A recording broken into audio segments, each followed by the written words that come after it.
Là, j'ai vécu quelque chose il n'y a pas si longtemps, là, depuis que je suis dans le sud, avec une personne hein, qui n'est pas très proche de moi. Et c'était très dur. J'ai trouvé ça. C'est la première fois de ma vie que j'ai vécu du mépris. Et le mépris, c'est terrible. Je me suis dit que là, le mépris, c'est mais plus que destructeur. S'il n'y avait pas une force en moi importante, ce mépris-là m'aurait fait même partir, même quitter, même tout mon environnement relationnel, même amoureux, pour une seule personne.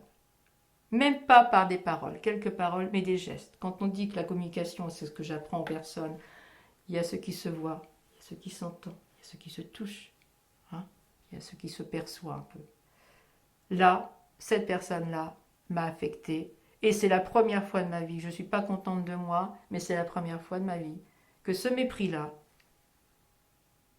je ne, je ne reviendrai jamais ni dans le lieu de cette personne qui m'avait accueilli chez elle, ni dans... C'est la première fois, je me dis 58 ans bientôt, et avoir ce mépris. Alors, je les remercie parce que à la fois, je me dis, ça m'a fait drôlement grandir en moi. Je me suis dit, là, Claire, jamais plus, mais jamais plus, tu, euh, tu pourras recevoir ce mépris. D'ailleurs, là, par amour, je n'ai pas communiqué. Par amour, je n'ai pas rebondi sur ce mépris.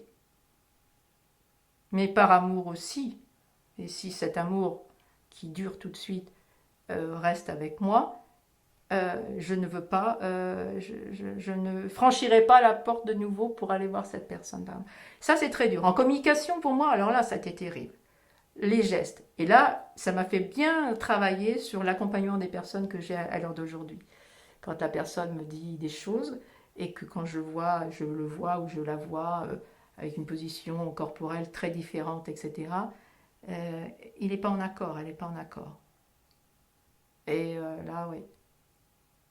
Et ça me fait peine. Ça me fait peine parce que c'est dans un... Voilà, c'est dans le même village que moi. Je me sens moins libre. L'air est moins bon pour moi. Euh, je pensais vraiment pas pouvoir être affectée autant. Et avoir autant de ressenti et de colère. Ouais. Il y a quelque chose que... Là, vraiment, je dois travailler encore sur moi là-dessus. La communication, c'est terrible. Hein, il y a plein de... Ouais, ça me fait... ouais, c'est mon travail. Ça a été le travail que j'ai toujours amené. Le mépris et le mensonge. C'est les deux choses que je n'admets pas. Et la normie en cause. Voilà. Là, ouais. Jamais se remettre en cause. Non. Cette souffrance par rapport à ce mépris, c'était parce que tu n'as pas pu y répondre ou parce que tu t'es retrouvé face à cette situation de mépris, en fait, que ça te fasse tellement souffrir. Les deux. Les deux. Je pense, les deux.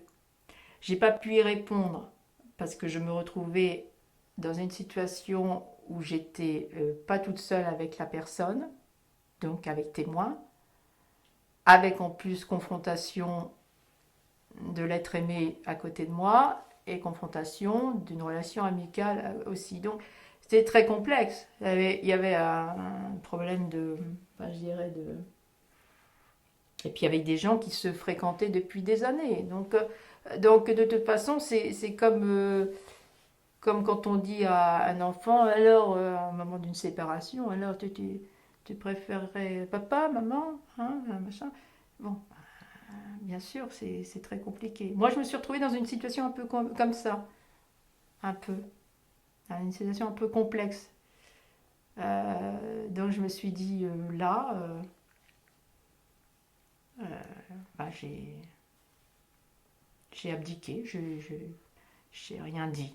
J'ai rien dit face à ce mépris. Et en plus, le pire, c'est que personne n'a pensé que ça pouvait m'atteindre autant. Voilà. Et je crois que personne. Et en plus, ça s'est un peu retourné, parce qu'évidemment, hein, quand il y a des gens qui sont très, très forts dans ce domaine, du retournement de situation. Donc, ouais, ça c'est terrible, ça. Ça me peine.